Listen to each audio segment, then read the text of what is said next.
کل 15 شعبان، یہ 15ویں شعبان شب برات ہے۔ یہ کون سی رات ہے؟ جس کو شبھ رات بھی کہتے ہیں۔ شاید آپ لوگ نہیں جانتے، یہ جانتے ہیں شبھ رات کے حلوے کھائے ہو؟ نہیں کھائے؟ اللہ کبھی کھانے کی توفیق بھی نہیں دے، بولو آمین۔ یاد کر دیے جاتے ہیں، فلاں ہوتا ہے، چلو مردوں کو بلانے جاتے ہیں۔ آج کی رات میں ہمارے ہندوستان، پاکستان، بنگلہ دیش کے مسلمان پیٹرول دوائی بھی، ابے جا کے کسی یہ برہٹ کے پیچھے جو نہر ہے نا، جا کے ڈوب مرو۔ السلام علیکم ورحمۃ اللہ وبرکاتہ۔ ان الحمد للہ نحمده ونستعینه ونستغفره۔ جامعہ اصلاح المؤمنین وکلیہ اور مدرسہ ام حبیبہ للبنات کے اس 100 سالہ اجلاس، جس میں آپ حضرات کا یہ خاتمہ مارکا ہوا سمندر، میری ماں اور بہنوں غور سے سنو، جو لوگ اپنے زندگی کے یا اپنے زندگی کے کسی بھی مقصد کو بھول جاتے ہیں، اپنے کامیابی یا کامرانی کے راستوں کی منزل کو بھول جائیں اور انہیں اپنا مقصد زندگی معلوم نہ ہو، وہ قوم ہلاک و برباد ہو جاتی، تباہ ہو جاتی۔ بحیثیت انسان پوری دنیا کو اس کائنات میں یہ سوچنا چاہیے کہ ہمیں کس نے پیدا کیا اور کیوں پیدا کیا، کیا وجہ ہے، کیا سبب ہے ہمیں پیدا کرنے۔ ہر شخص کے اوپر ضروری ہے کہ اس بات کو سوچے اور سمجھے، سوال کرے، اپنے آپ سے بھی سوال کرے، اپنے بڑوں سے بھی سوال کرے، اپنے علماء سے سوال کرے، اہل علم سے جانکاری حاصل کرے کہ اس کی زندگی کا مقصد کیا ہے۔ عزیزان گرامی، اللہ تبارک و تعالیٰ سے اگر آپ قرآن کریم کے حوالے سے پوچھیں گے تو قرآن ہمیں یہ جواب دیتا ہوا نظر آتا ہے کہ اے دنیا کے لوگوں، ہم نے تمہیں کیوں پیدا کیا؟ وَمَا خَلَقْتُ الْجِنَّ وَالْإِنسَ إِلَّا لِيَعْبُدُونِ، میں نے انسانوں اور جناتوں کو صرف اور صرف اپنی بندگی کے لیے، اپنی غلامی کے لیے پیدا کیا۔ یعنی جس رب نے، جس مالک نے اس دنیا کو بنایا، آسمان کو بنایا، ہمیں اور آپ کو پیدا کیا، مردوں اور عورت پیدا کیے، کالے اور گورے بنائے، چھوٹے اور بڑوں کو بنایا، الغرض مختلف قسم کی چیزیں، انسانوں میں بھی مختلف زبانوں، مختلف رنگوں، مختلف نسلوں میں۔ ہر مقصد کیا ہے، اس کو سمجھنے کی کوشش کریں آپ۔ انتہائی اختصار کے ساتھ اور مختصر وقت میں میں آپ حضرات کی خدمت میں کچھ گزارشات رکھنا چاہ رہا ہوں۔ سب سے پہلی بات یہ ہے کہ اللہ تعالیٰ نے ہمیں اپنی عبادت و بندگی اور اپنی غلامی کے لیے پیدا کیا۔ عبادت خالص اللہ تبارک و تعالیٰ کی ہونی چاہیے، اور ہر اس چیز کو عبادت کہتے ہیں جس عمل سے اللہ تبارک و تعالیٰ راضی اور خوش ہوتا ہے۔ اور اللہ تبارک و تعالیٰ جس عمل سے، جس کام سے راضی اور خوش ہوتا ہے، اللہ نے قرآن کریم کے اندر ارشاد فرمایا وَمَا آتَاكُمُ الرَّسُولُ فَخُذُوهُ وَمَا نَهَاكُمْ عَنْهُ فَانْتَهُوا۔ رسول جو تمہیں دیں اسے لے لو، اور جس بات سے منع کریں اس سے رک جاؤ۔ اللہ کی رضا، مَن يُطِعِ اللَّهَ وَرَسُولَهُ فَقَدْ فَازَ فَوْزًا عَظِيمًا، جو اللہ کی اطاعت کریں، جو رسول کی اطاعت کریں، دنیا اور آخرت میں وہی اپنی مقصد زندگی کو حاصل کرتے ہیں، وہی کامیاب زندگی اور وہی آخرت کے اندر بھی کامیاب ہوتے ہیں۔ گویا ہمیں یہ معلوم ہوا ہماری زندگی کا مقصد اللہ کی عبادت و بندگی کرنا، اور اللہ کی عبادت و بندگی کیسے کرنا، کس ڈھنگ سے کرنا، وہ اللہ تبارک و تعالیٰ نے اپنے رسول کو بھیج کر کے ہم کو بتا دیا کہ میرا رسول کیسے نماز پڑھ رہا ہے، میرا رسول کیسے زندگی گزار رہا ہے، میرا رسول کیسے کھانا کھا رہا ہے، میرا رسول کیسے مارکیٹ جا رہا ہے، میرے رسول کے شادی بیاہ کو دیکھو، میرے رسول کی زندگی کو دیکھو، میرے رسول کے اٹھنے بیٹھنے کو دیکھو، میرے رسول کی گفتگو کو دیکھو، میرے رسول کے رکوع اور سجدے کو دیکھو، میرے رسول کے معاملات کو دیکھو، میرے رسول کے اخلاقیات کو دیکھو، میرا رسول لوگوں کے اندر دعوت و تبلیغ کے میدان میں کس انداز سے کام کر رہا ہے، اس کے انداز تخاطب کو دیکھو، اس کے انداز گفتگو کو دیکھو، میرے رسول کا مسکرانا دیکھو، میرے رسول کا اٹھنا بیٹھنا دیکھو۔ غرض رسول اللہ صلی اللہ علیہ وسلم کی پوری زندگی لقد کان لکم فی رسول اللہ اسوۃ حسنہ، اے کائنات کائنات کے لوگوں، اگر تم مجھے خوش کرنا چاہتے ہو، اگر میری رضا چاہتے ہو، اگر میری خوشنودی چاہتے ہو، تو تمہیں خوش کرنے کی ضرورت نہیں ہے، کائنات کے کسی بڑے سے بڑے شہنشاہ کو دیکھنے کی ضرورت نہیں ہے، بادشاہ کی طرف نظر اٹھانے کی ضرورت نہیں ہے، کسی اور پیر و مرشد کی نظر اٹھانے کی ضرورت نہیں ہے، کسی تاجر کسی مالدار کو دیکھنے کی ضرورت نہیں ہے۔ اگر تم مجھے خوش کرنا چاہتے ہو، اگر تم میری خوشنودی اور رضا چاہتے ہو، تو میرے حبیب حضرت محمد رسول اللہ صلی اللہ علیہ وسلم کی اطاعت و پیروی کر لو، یہی میری رضا ہے اور اسی میں میری خوشنودی موجود ہے۔ قل ان کنتم تحبون اللہ فاتبعونی یحببکم اللہ، میرے رسول کے پیچھے چلو گے ولی اللہ بن جاؤ گے، میرے رسول کی اتباع کرو گے تمہیں اولیاء کی صفوں میں داخل کر دوں گا، میرے رسول کے پیچھے چلو گے تمہارے خطاؤں کو بھی معاف کر دوں گا، آسمان اور زمین کے برابر تمہاری غلطیاں بھی ہوں گی، میرے رسول کی اتباع کرو گے میں ان غلطیوں کو نیکیوں میں تبدیل کر دوں گا، گناہوں کو مٹا دوں گا اور اپنی مغفرت اور اپنی بخشش سے تمہارے ساتھ ملا کر جنت میں جائیں گے یا جہنم میں جائیں گے، ہم خود اپنا فیصلہ اس دنیا میں کر سکتے ہیں۔ ہم اپنے گریبانوں میں منہ ڈال کر کے دیکھیں کہ ہمارا کردار، ہمارا عمل رسول اللہ صلی اللہ علیہ وسلم کے عمل جیسا، کردار جیسا ہے، ہمارے معاملات، ہماری زبان، ہمارا کردار، ہمارا کلچر، ہمارا سماج، ہمارا معاشرہ، ہمارا ملک، ہمارا وطن، ہمارا محلہ، ہمارا گھر، ہماری بیوی، ہمارے بچے، ہمارے اساتذہ، ہمارا مدرسہ، ہمارا اسکول، ہماری مارکیٹ، ہمارا سارا کچھ، یہ تمام کی تمام سب چیزیں الحمدللہ ثم الحمدللہ۔ اے مسلمانوں، تمہیں فخر کرنا چاہیے، تمہیں اللہ کا شکر ادا کرنا چاہیے، سب کچھ اللہ نے قرآن کریم میں اور حضرت محمد رسول اللہ صلی اللہ علیہ وسلم نے اپنی سیرت سے بیان کر دیا، واضح کر دیا۔ اگر تم تاجر ہو، تم مدینے کے مکے کے تاجر کو دیکھو، اگر تم شوہر ہو تو رسول اللہ، حضرت عائشہ اور حضرت حفصہ کے شوہر کو دیکھو، باپ ہو تو فاطمہ الزہرا کے باپ کو دیکھو، اور بیٹا ہو تو در یتیم آمنہ کے لال اور عبداللہ کے صاحبزادے کو مکے میں چلتے ہوئے دیکھو۔ یہاں کے قرآن میں فرمایا الیوم اکملت لکم دینکم واتممت علیکم نعمتی، آج کے دن میں نے تمہارے دین کو مکمل کر دیا ہے، تمہارا دین مکمل ہے، کامل ہے۔ اسلام کسی مائی کے لال کا محتاج نہیں ہے کہ اس کے اندر کسی چیز کو مٹائے اور کسی چیز کو زیادہ کرے، اسلام نے اسے بدعت سے تعبیر کیا ہے۔ مسلمانوں، تمہارا دین مکمل ہے، ایسا نہیں ہے کہ کوئی اٹھے اور اپنی طرف سے کچھ بھی کہہ دے اور اس کو اسلام بنا دے، دین بنا دے، ہرگز یہ حق یا اتھارٹی کسی کو حاصل نہیں ہے۔ الیوم اکملت لکم، یہ اپنے دلوں میں بٹھا لو مسلمانوں،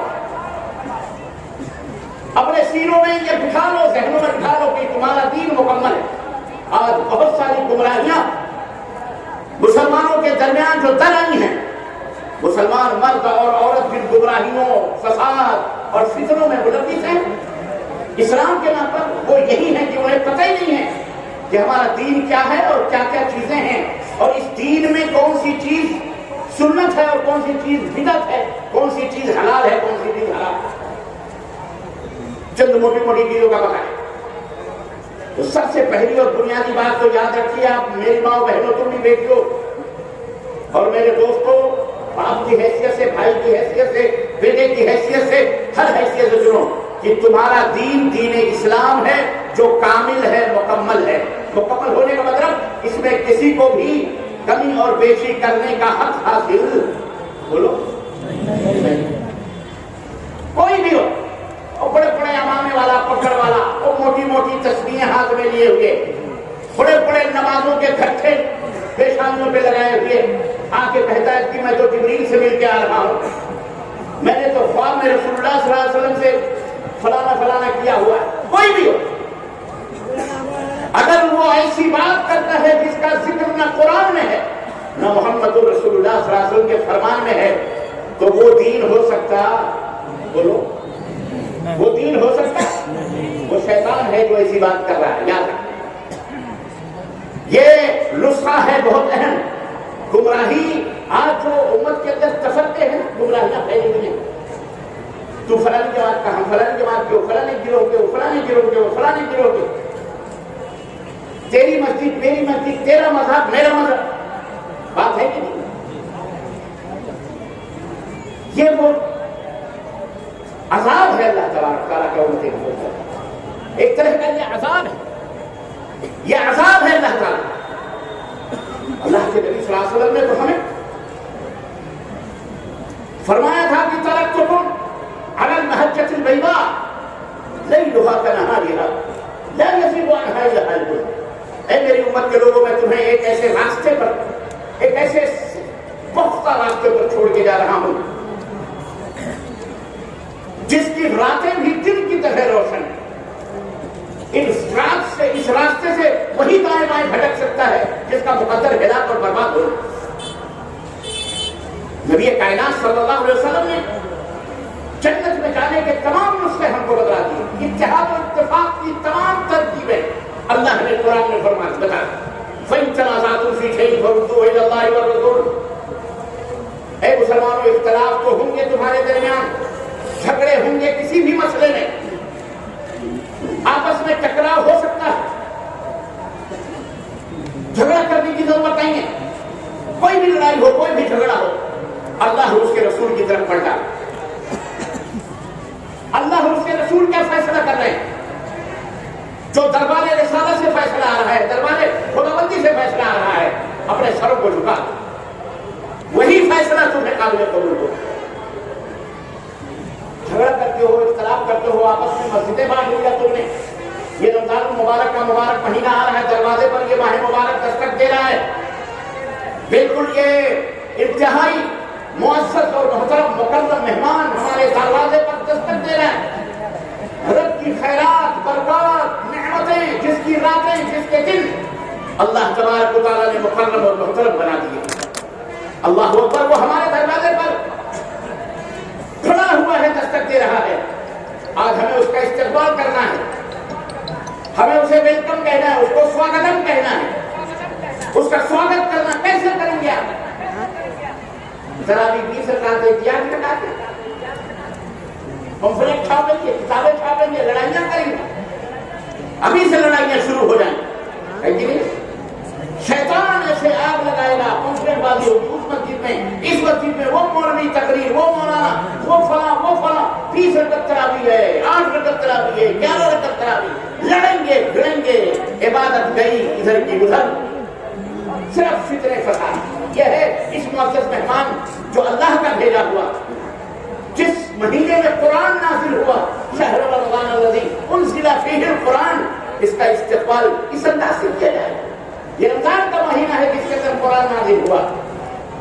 اللہ اکبر، یہ رمضان کا پورا مہینہ سید الشہور، تمام مہینوں کا سردار کہلایا گیا۔ اور جس رات یہ قرآن نازل ہوا، اللہ اکبر، وہ رات معزز ہو گئی۔ انا انزلناہ فی لیلۃ القدر وما ادراک ما لیلۃ القدر لیلۃ القدر خیر من الف شہر تنزل الملائکۃ والروح فیہا بإذن ربہم من کل امر سلام ہی حتی مطلع الفجر۔ یہ رات تمام راتوں کی سردار ہو گئی۔ ہم نے اس قرآن کو لیلۃ القدر میں اتارا ہے۔ لیلۃ القدر تمہیں پتہ ہے کیا ہے؟ قدر والی رات کون سی ہے؟ لیلۃ القدر خیر من الف شہر، ہزار مہینوں کی راتوں سے یہ ایک رات سب سے افضل اور بہتر۔ 1000 مہینے، تقریباً 83 برس اور کچھ دن کلیکٹ کریں، شمار کریں تو 1000 مہینے بنتے ہیں۔ یعنی ایک رات میں اگر آپ یہ عبادت کر لیں تو 1000 مہینوں کی عبادتوں سے یہ ایک رات کی عبادت ہو جائے۔ یہ قرآن اس رات اترا تو رات مکرم اور محترم اور اتنی عزیز اور اتنی جناب علی اللہ تعالیٰ کے ہاں محبوب رات ہو گئی۔ اور جس شخصیت پر یہ قرآن اترا، وہ شخصیت سید العرب والعجم، سید الانبیاء و سید الرسول کا خطاب اسے دیا گیا۔ اللہ اکبر، حضرت محمد رسول اللہ صلی اللہ علیہ وسلم۔ اور جس کی امت میں یہ قرآن، جس کی امت کے ہدایت کے لیے قرآن اترا، اللہ نے اس امت کے بارے میں فرمایا کنتم خیر امۃ اخرجت للناس، تم تو سب سے بہترین امت، تمہیں اسی لیے وفا کیا گیا ہے، پیدا کیا گیا ہے کہ تم لوگوں کو بھلائیوں کا حکم دو، برائیوں سے روکو۔ آج برائیوں کے حکم، برائیوں، رمضان کا مہینہ آنے والا، تیاری کرو میری ماں بہنوں بیٹیوں اور میرے دوستوں، تیاری کرو اور اچھے ڈھنگ سے تیاری کرو۔ یہ نہیں کہ اچھے کپڑے، اچھے گھر، اچھے کھانے پینے کی چیزیں جمع کرو، نہیں، اللہ سے سے تقوی، اللہ سے پرہیزگاری. کیوں؟ اس لیے کہ یہ رمضان المبارک کا مہینہ اسی لیے آیا ہے لعلکم تتقون، تاکہ تم پرہیزگار بن سکو، سادھارن منوش بن سکو، انسان بن سکو. جھوٹے ہو تو جھوٹ سے توبہ کرو، چوری کرنے والوں چوری سے توبہ کرو، شراب پینے والے شراب سے توبہ کرو، زناکار ہو تو زنا سے توبہ کرو، سود خور ہو تو سود خوری سے توبہ کرو، بدعت اور شرک کے رسیا ہو تو شرک و بدعت سے توبہ کرو، تاکہ تم متقی بن جاؤ، پرہیزگار بن جاؤ، تمہارے دلوں کے اندر تقویٰ پیدا ہو جائے. یہی نماز کا مقصد ہے، یہی روزے کا مقصد ہے، یہی حج کا مقصد ہے، یہی رکوع کا مقصد ہے، یہی تہجد کا مقصد ہے، یہی نوافل کا مقصد ہے، یہی فرائض کا مقصد ہے، یہی صرف کوئی کا یہی مقصد ہے، تاکہ تم انسان پرہیزگار بن جاؤ اور جو متقی ہو جائے گا. ان للمتقین مفازا حدائق و اعنابا. اللہ اللہ، جو متقی بن جاتا ہے رب نے فرمایا جنت کے اندر مختلف قسم کی نعمتیں اس کے لیے تیار رکھی ہوئی ہیں، چھلکتے ہوئے جام ہوں گے.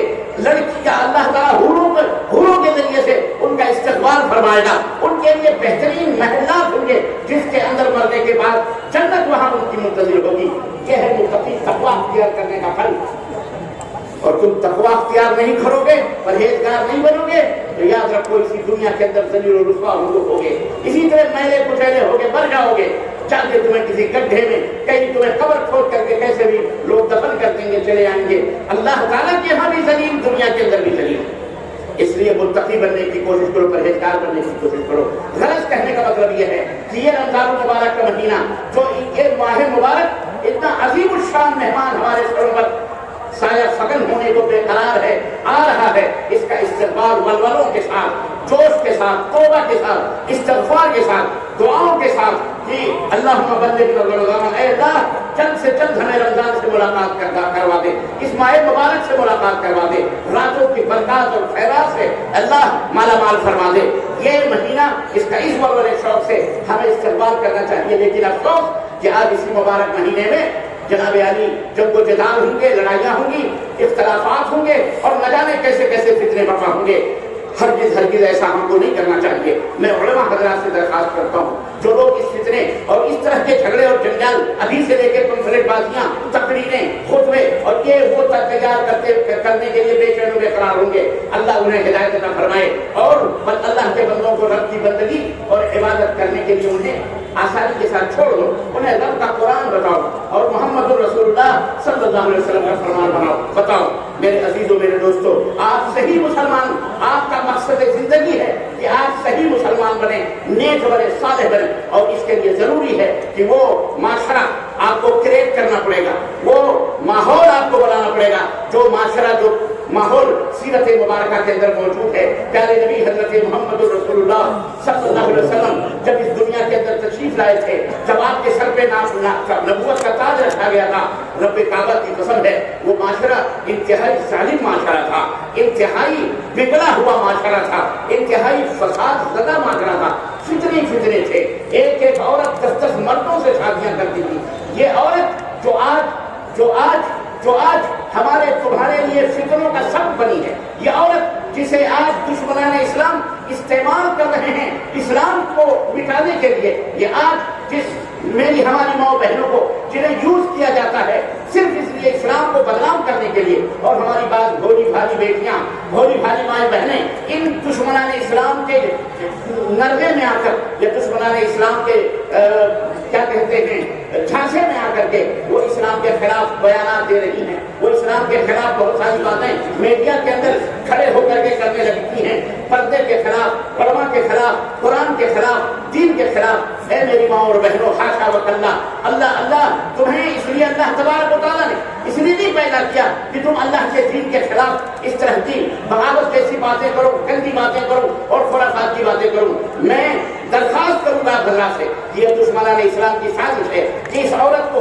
دولت کو استعمال کر کے معاشرے کو بگاڑ دیا جائے. آج چاروں طرف فحاشیوں کا ایک چھاٹے مارتا ہوا سمندر ہے، میڈیا ہو، فلموں کے ذریعے، موبائلز کے ذریعے اور اخبارات میں فوٹوز کے ذریعے، اور نہ جانے کس سوشل میڈیا، اسی طرح سے پرنٹ میڈیا، اسی طرح الیکٹرانک میڈیا، سارے میڈیاز کے ذریعے سے اللہ تبارک و تعالیٰ نے جسے اچھائی کے لیے استعمال کرنے کا حکم دیا تھا اسے برائیوں کے لیے استعمال کیا جا رہا ہے. اور ہمارے نوجوان مرد اور لڑکیاں، لڑکے اس جھانسے میں آ کر کے اسی رو میں بہتے جا رہے ہیں.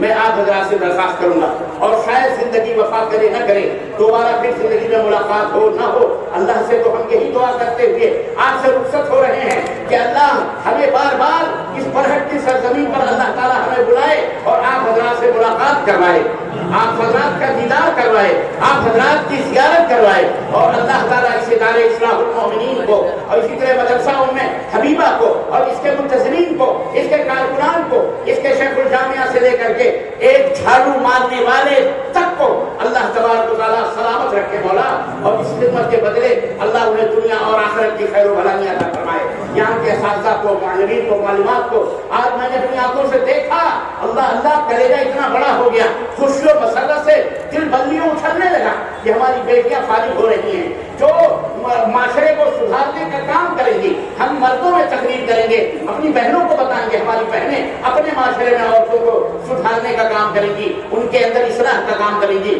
اپنے بہنوں کو سورہ فاتحہ سکھلائیں گی، نماز کا طریقہ بتلائیں گی، اور اسی طرح سے وضو ٹوٹنے کا طریقہ، وضو کیسے ٹوٹتا ہے، کیسے بنایا جاتا ہے، قرآن پڑھائیں گی، سکھائیں گی۔ اللہ تعالیٰ ان مدرسین کو، ان معلمات کو اور ان اداروں کے خدمتگاروں کو جو پورے ہندوستان کے اندر اس طرح کے کام کر رہے ہیں، اللہ سب کو اللہ تعالیٰ جزائے خیر عطا فرمائے، اور اللہ تعالیٰ ہمیں ان کاموں میں بڑھ چڑھ کر کے حصہ لینے کی توفیق عطا فرمائے۔ ہم نے دیکھا کہ الحمدللہ ہم نے دیکھا، لوگ کہتے ہیں کہ جھارکھنڈ پچھڑا ہوا علاقہ ہے، آج میں نے جو دیکھا ہے اور یہاں کے لوگوں کو جو میں نے دیکھا، ان کے جذبے کو جو دیکھا، ایثار کو دیکھا، قربانی کو دیکھا، سخاوت کو دیکھا، اللہ اکبر، 2-3 گھنٹے مولانا بیٹھ کر کے چندہ کر رہے ہیں تاکہ ان کا ادارہ چلے، سال بعد لوگوں کے خرچے کیسے چلیں گے۔ الحمدللہ دل کھول کر کے، سینہ کھول کر، جیبوں کی ڈوریاں کھول کر لوگ الحمدللہ اللہ کی راہ میں خرچ کر رہے ہیں۔ لوگوں، اللہ تمہارے مال و دولت میں برکت عطا فرمائے، اللہ تعالیٰ تمہیں شاداب اور اسی طرح کامیاب اور کامران رکھے، اللہ ہمارے درمیان فتنہ و فساد پھیلانے والوں کو ہدایت عطا فرمائے۔ لوگوں اسی طرح اللہ کے دین کو پروان چڑھاؤ، ان تنصروا اللہ ینصرکم، تم اللہ کے دین کی مدد کرو گے، اللہ تمہاری مدد کرے گا۔ وَيُثَبِّتْ أَقْدَامَكُمْ، غریب ہوگے، فقیر ہوگے، کمزور ہوگے، اللہ تمہارے قدموں کو مضبوط بنا دے گا انشاءاللہ تبارک و تعالیٰ۔ اے لوگوں، اسی طرح صحابہ کرام نے بھی اپنی جان، اپنے مال کے ذریعے رسول اللہ صلی اللہ علیہ وسلم کی مدد کی تھی۔ تو آپ نے دیکھا کھجوروں کے چاٹنے والے، گٹھلیاں چوسنے والے کوفہ کے گورنر بنائے جا رہے ہیں، ملک کی حکمرانوں کی چابیاں ان کے قدموں میں آ رہی ہیں، کیسر و کسریٰ کے تاج ان کی ٹھوکروں میں نظر آ رہے ہیں۔ کیوں؟ اس لیے کہ اللہ کا یہ وعدہ ہے، وَلَا تَهِنُوا وَلَا تَحْزَنُوا وَأَنْتُمُ الْأَعْلَوْنَ إِن كُنتُم مُّؤْمِنِينَ۔ اے لوگوں، ہوائیں کتنی بھی مخالف ہوں، تم کسی بھی جگہ رہو، تمہارے کتنے بھی کوئی دشمن ہیں، تمہیں مٹانے کے لیے دشمن کتنے بڑے لاؤ لشکر لے کے چلا آئے، ہتھیار لے کے چلے آئے، سب کچھ لے کے چلا آئے، یاد رکھو، تم یہ نہ سوچنا، تم یہ نہ بھولنا کہ یہ کائنات کا ذرہ ذرہ، کائنات کا ذرہ ذرہ یہ اللہ کی فوج ہے۔ تِلْكَ جُنُودُ رَبِّكَ لَا يَعْلَمُهَا إِلَّا اللَّهُ، یہ اللہ کی فوج ہیں، اللہ کے سوا جنہیں کوئی نہیں جانتا۔ بس اللہ تم سے صرف یہ کہتا ہے کہ غم نہ کرو، فکر نہ کرو، ان کنتم مومنین، اگر تم مومن ہو، سچے پکے مومن ہو، یاد رکھو تم ہی سربلند رہو گے، تم ہی بلند رہو گے، تم ہی اعلیٰ رہو گے، اللہ تمہیں کبھی ذلیل و رسوا کر سکتا اگر تم مومن۔ میری ماں بہنوں، غور سے سنو، ایمان کی دولت تمہارے پاس، اگر اس کے اوپر ٹک جاؤ، رب کی قسم ہے بڑے بڑے طوفان ہٹ جائیں، بڑے بڑے شیطان راہوں سے دور ہو جائیں، تمہارا کوئی بال بھی بیکا کر سکتا۔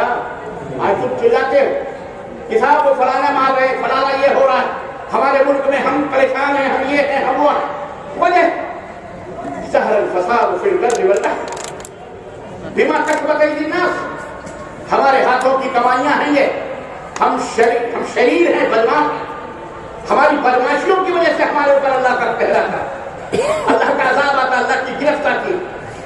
کوئی باپ اپنے بیٹے کو نہیں مارتا، کوئی ماں اپنے بیٹے کو کبھی نہیں مارتی، لیکن اگر بیٹا سخت بدماشی کرے، حکم کی نافرمانی کرے، باپ کے سامنے شرارت کرے، باپ کے منع کرنے پر بھی وہ نہ مانے، باپ کی مخالفت کرے، ماں کی مخالفت کرے، کوئی بھی باپ اور کوئی بھی ماں صبر نہیں کرے گی، اسے کھیل کے سما کر یہ تماشے اللہ تبارک و تعالیٰ کئی ماؤں سے بھی زیادہ محبت کرنے والا ہے۔ میدان جنگ میں ایک دفعہ رسول اکرم صلی اللہ علیہ وسلم تشریف فرمائے، جنگ ختم ہو چکی، ایک عورت اپنے بچے کو ڈھونڈتی پھر رہی ہے، میرا بچہ جو جنگ کی کشمکش میں غائب ہو گیا، تلاش کرتی پھر رہی ہے، میرا بچہ کدھر گیا، میرا بچہ کدھر گیا۔ نبی کائنات صلی اللہ علیہ وسلم نے اس منظر کو دیکھا، صحابہ بیٹھے ہوئے تھے، فرمایا اے میرے صحابہ، کیا یہ عورت اگر اپنے بچے کو پا جائے تو کیا یہ دوبارہ اپنے بچے کو آگ میں ڈال سکتی ہے؟ کیا اسے آگ میں ڈال سکتی ہے؟ صحابہ نے کہا اللہ کے نبی ایسا کبھی نہیں ہو سکتا کہ یہ اپنے بیٹے کو اپنے بچے کو پا کر کے آگ میں ڈال دے گی۔ اتفاقاً اس کا بچہ نظر آ گیا اور اس نے اپنے بچے کو اٹھایا اور اپنی چھاتی سے لگا کر اس کے منہ میں اپنے دودھ ڈالے اور وہ بچہ پینے لگا۔ اللہ اکبر، یہ محبت، یہ شفقت کا منظر صحابہ کو دکھا کر اللہ کے نبی نے یہ سوال کیا کہ کیا یہ آگ میں اپنے بچوں کو ڈال سکتی ہے؟ صحابہ نے کہا یہ کبھی آگ میں اپنے بچوں کو نہیں ڈال سکتی۔ تو اللہ کے رسول صلی اللہ علیہ وسلم نے فرمایا اللہ تعالیٰ اس سے کہیں زیادہ ارحم الراحمین ہے، اس سے کہیں زیادہ بخشش کرنے والا ہے۔ عزیزو، اللہ اس سے کہیں زیادہ بخشش کرنے والا ہے۔ وہ کیسے اپنے بندوں کو آگ میں ڈالے گا؟ جہنم میں ڈالے گا۔ تو جہنم کے کام نہ کرو۔ اللہ تعالیٰ نے قرآن کریم میں سارے کام بتا دیے کہ جنت میں جانے والا کون سا عمل ہے اور جہنم میں جانے والا کون سا عمل ہے۔ سب سے بڑا عمل جو جہنم میں پہنچانے والا ہے وہ اللہ کے ساتھ شرک کرنا۔ یاد رکھو، شرک کبھی نہ کرنا۔ یہ میں بار بار اس لیے کہہ رہا کہ شیطان کا حملہ تمہارے عمل پر بعد میں ہوگا، تمہارے ایمان پر سب سے پہلا ہوگا۔ کہ اسے کافر بنا دو، اسے مشرک بنا دو، کسی بھی طرح سے اس کی کمزوریوں سے فائدہ اٹھاؤ، اسے شرک کے اندر ملوث کر دو، اسے کسی درگاہ، کسی مزار۔ اور میرے عزیزوں، میری بات سننے والوں، میں علماء حضرات سے بھی یہ کہوں گا، کوئی یہ نہ کہے کہ مولانا برہیٹ اور اس کے قرب و جوار میں ہمارا یہ پورا گاؤں 80، 85، 150، 200، یہاں کوئی شرک ورک نہیں ہوتا، اس میں بولنے کی ضرورت نہیں۔ یاد رکھو، غافل نہ ہو، چور غفلت ہی کے اندر حملہ آور ہوتا ہے۔ تم غافل ہو جاؤ گے اپنے بچوں سے، اپنے بیوی سے، اپنے آل اولاد سے، اور شرک نہیں بتلاؤ گے، توحید کا درس نہیں لو گے، تو شیطان کبھی بھی ان کے اندر توحید بتلا کر شرک کے اندر ملوث کر دے گا۔ کہے گا یہ بھی دین ہے، یہ بھی دین ہے۔ جیسے آج دیکھ رہے ہو، جرگاہ پہ جانا بھی دین ہے، چادر چڑھانا بھی دین ہے، وہاں سجدے کرنا بھی دین ہے، قوالیاں گانا بھی دین ہے، بھنگڑے ڈالنا بھی دین بتایا جا رہا ہے۔ اور جو اس کی مخالفت کرے کہتے ہیں کہ یہ بد دین، یہ بد مذہب ہے، یہ وہابی ہے، یہ فلانی ہے، یہ ڈھکانی ہے کہ نہیں ہے؟ یہ کون بتلا؟ ہمارے ہی مسلمان کلمہ پڑھنے والے لوگ، ہم انہیں مسلمان کہتے ہیں، وہ کہتے ہیں ہم تو تم کو مسلمان بھی نہیں سمجھتے۔ استغفر اللہ۔ کیوں؟ انہوں نے بے دینی کو دین کیا سمجھ رکھا ہے؟ شیطان نے ان کے مزین لهم الشیطان اعمالهم، اللہ نے، شیطان نے ان کے عمل کو ان کی نگاہوں میں مزین کر دیا۔ یہ شعبان کا مہینہ ہے، 15 شعبان، شاید آج 15ویں رات ہے شعبان، آپ کو پتا بھی نہیں۔ آج 14 شعبان، کل 15 شعبان، یہ 15ویں شعبان، شب برات ہے۔ یہ کون سی رات ہے؟ جس کو شبھ رات بھی کہتے ہیں۔ شاید آپ لوگ نہیں جانتے، یہ جانتے ہیں؟ شبھ رات کے حلوے کھائے ہو؟ نہیں کھائے؟ اللہ کبھی کھانے کی توفیق بھی نہیں۔ بولو آمین۔ ہم نے کہاں سے یہ شیطانی فعل یاد دلا دیا؟ اس لیے یاد دلا دیا کہ یہ بھی یاد رکھو تاکہ تمہارے ناطے دار، رشتے دار، آلو بازو، خاندان، یہ وہ اللہ بلا سے، ہماری مائیں بہنوں سے زیادہ، ارے یہ بہت مقدس رات ہے، شب برات بڑی پاکیزہ رات ہے، اس میں تو تمام گنہگار معاف کر دیے جاتے ہیں، فلاں ہوتا ہے، چلو مردوں کو بلانے جاتے ہیں۔ آج کی رات میں ہمارے ہندوستان، پاکستان، بنگلہ دیش کے مسلمان پیٹرونیٹ لے کر قبرستان جاتے ہیں، اگر بستیاں سلگاتے ہیں، پھول وہاں قبروں پہ جھاڑو مارتے ہیں، قبر پر مٹی چڑھاتے ہیں، وہاں مٹکے پانی بھر بھر کے رکھتے ہیں، گھروں کے اندر حلوے بنائے جاتے ہیں۔ یہ سوجی، یہ میدے کا حلوہ ہے، یہ چنے کا حلوہ ہے، یہ آٹے کا حلوہ ہے، یہ چاول کا حلوہ، پتہ نہیں 10 قسم کے حلوے بنائے جاتے ہیں۔ مولوی صاحب کو بلایا جاتا ہے، اس کے اوپر میاں میاں ہوتا ہے، فاتحہ دلائی جاتی ہے، اور پھر اس کو لوگوں میں تقسیم کیا جاتا ہے، اس کو حضرت ابیس کرنی کے نام سے باقاعدہ اشارے ثواب کیا جاتا ہے، استغفر اللہ۔ اور یہ عقیدہ رکھا جاتا ہے کہ یہ رات وہ رات ہے کہ جس میں اللہ اللہ نے اویس کرنی کے لیے جنت سے حلوہ بھیجا تھا. اویس کرنی کون ہے, کیا ہے, یہ پوری ایک کہانی ہے, شیطان کی آنکھ ہے. یہ تمام سب بکواس ہے, یہ تمام سب کیا ہے, بکواس ہے. آج کی رات پٹاخے پھوڑے جاتے ہیں. الحمدللہ آپ حضرات جو دینی مجلس میں بیٹھے ہو, لیکن آج مسلمانوں کیا جاتے دیکھو باقاعدے پٹاخے, تو پتہ نہیں کیا کیا شب برات کے پٹاخے پھوڑے جاتے ہیں, چراغ جلائے جاتے ہیں, اور کیا کیا کیا جاتا ہے. حالانکہ یہ اسلام کے اندر اس کا کہیں وجود بھی نہیں, کہیں پتہ نہیں. اسی کو بدعت کہا جاتا ہے. اس کو کیا کہا جاتا ہے؟ اور اللہ کے حبیب نے فرمایا بدعت من احدث فی امرنا ھذا ما لیس منہ فہو رد. ہمارے لائے ہوئے اس دین میں کسی بھی نئی چیز کا کوئی اضافہ کرتا ہے تو وہ بدعت ہے. بدعت کل بدعت ضلالہ, ہر بدعت گمراہی, ہر بدعت گمراہی. ہر وہ نئی چیز جو اسلام میں, اب کوئی مولوی کھڑا ہو کر کے آپ سے یہ بھی کہہ سکتا ہے تمہارا مولوی آ کے بول کے گیا یہ بدعت ہے, یہ بدعت ہے, تو بتاؤ یہ مائکرو فون میں تقریر کرنا یہ کیا سنت سے ثابت ہے؟ یہ بھی تو بدعت ہے. اسٹیج بنانا بھی بدعت ہے, یہ مائکرو فون استعمال کرنا بھی بدعت ہے, محراب بنانا بھی بدعت ہے, مینارہ بنانا بھی بدعت ہے, گھڑی پہننا بھی بدعت ہے, فلاں کپڑا پہننا بھی بدعت ہے. بولی دنیا بھر کے آپ کے سامنے گمراہیوں والی باتیں کرے گا تو آپ کیا کرو گے؟ آپ کنفیوز ہوگا. مجھے واقعی یاد ہے تو بات صحیح کہہ رہا ہے. ربانی صاحب نے تو کہا کہ یہ بدعت ہوتی ہے, تو یہ بھی بدعت, یہ بھی بدعت, یہ بھی بدعت.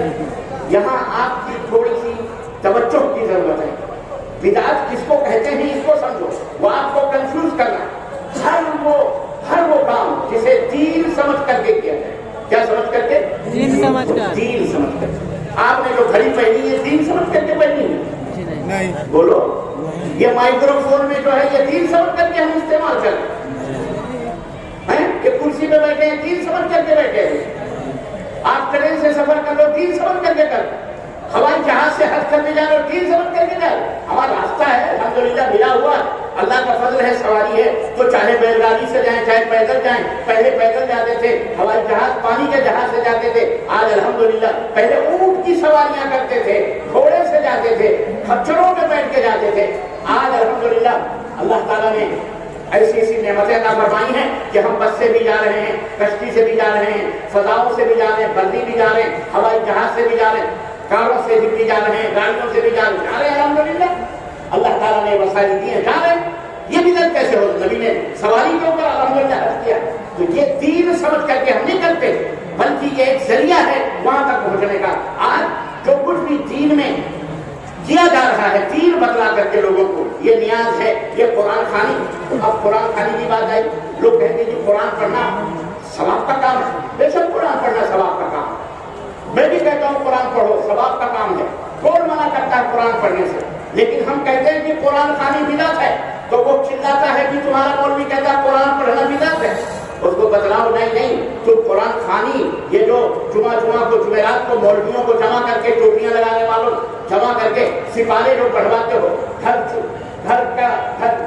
اوپننگ کرنی ہو, دکان کی اوپننگ کرنی ہو, اور یا کوئی بھی موقع ہو, تمہارا باپ مر جائے یا تمہاری ماں مر جائے یا کوئی گھر میں بچت ہو جائے, قرآن خوانی کرواتے ہو, اگر بتیاں جلا کر اور قرآن خوانی کروا کر مردوں کے ایصال ثواب کرتے ہو یا خیر و برکت کے لیے, اجتماعی طور پر یہ جو مرمجہ قرآن خوانی ہے یہ سراسر بدعت ہے. کیونکہ یہ نہ نبی کریم صلی اللہ علیہ وسلم نے کیا, نہ نبی کے صحابہ نے کیا, نہ تابعین نے, کسی نے نہیں کیا.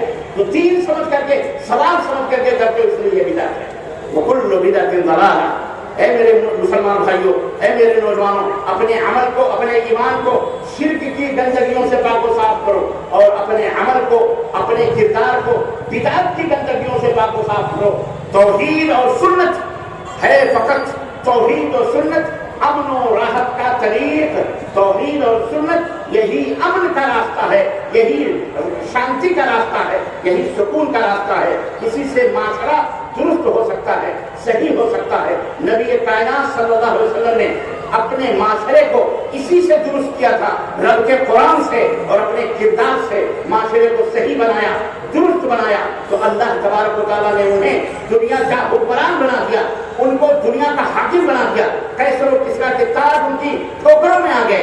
اللہ اکبر. اسی توحید و سنت کی برکت سے میرے عزیزوں, آج بھی ہو جو براہیم سا ایمان پیدا آج کر سکتی ہے, انداز گلستہ پیدا آج بھی اگر وہ آپ کے اندر کردار پیدا ہو جائے، وہ نبوت کے نبی اس کے صحابہ کا عمل آپ کے اندر ہمارے اندر پیدا ہو جائے، رب کعبہ کی قسم فرشتے زمین پر اتر کر ہم سے مصافحہ کریں گے۔ یہ ہمارے نبی کی بشارت ہے۔ اس لیے آج اگر امن چاہتے ہو، راحت چاہتے ہو، دولت چاہتے ہو، سکون چاہتے ہو، بیماریوں سے نجات چاہتے ہو، دنیا کی اعلیٰ بلاؤں سے نجات چاہتے ہو، اے مسلمانوں، اے میرے دوستوں اور اے میرے وطن کے تمام لوگوں، برادران وطن کو بھی میں مخاطب کر کے کہہ رہا ہوں، واللہ اگر تم امن چاہتے ہو تو اپنے مالک پروردگار کی عبادت و بندگی کرو، اپنے مقصد زندگی کو نہ بھولو، اللہ کی عبادت و بندگی کرو، رب کے قرآن کو پڑھو، سمجھو، اس کو اپنے زندگی کے اندر ڈھالو، انشاءاللہ تعالی من یطع اللہ ورسولہ فقد فاز فوزا عظیما۔ جو اللہ کی پیروی کریں گے، جو رسول کی پیروی کریں گے، وہی کامیاب ہوں گے۔ یہی میرا پیغام ہے، یہی میرا درس ہے، اور یہی بات میں آپ کو بتا کے جا رہا ہوں کہ لوگوں اپنے گھر کو پاک و صاف کرو گندے رسم و رواج سے، شادی بیاہ کو اپنی میتوں کو سب کو دیجے، دوئم سوئم 11ویں 12ویں 40واں برسی اور اسی طرح سے ان تمام سب چیزوں سے پاک صاف کرو۔ اپنی شادی اور بیاہ کو سنت کے مطابق بناؤ، نہ بارات لے جاؤ نہ بارات لاؤ، نہ جہیز دو نہ جہیز لو، یہ حرام ہے اسلام کے اندر، یہ حرام ہے میرے نوجوان دوستوں۔ اور جو جسم حرام مال سے پلے گا بڑھے گا وہ جنت میں کبھی جا نہیں سکتا، یہ اللہ کے نبی کا فرمان۔ جو خون جو گوشت اور گوشت حرام مال سے پیدا ہوتا ہے، حرام مال سے بنتا ہے، وہ دعا بھی کرتا ہے تو اس کی دعا قابل قبول نہیں، اللہ تعالیٰ اس کی دعا اس کے منہ پہ مار دیتا ہے جو قبول نہ کی۔ اس لیے میں اپنی ماں بہنوں سے بھی کہوں گا، شادی کو آسان بناؤ، شادی کو آسان کرو تاکہ زنا معاشرے سے ختم ہو جائے، مشکل ہو جائے۔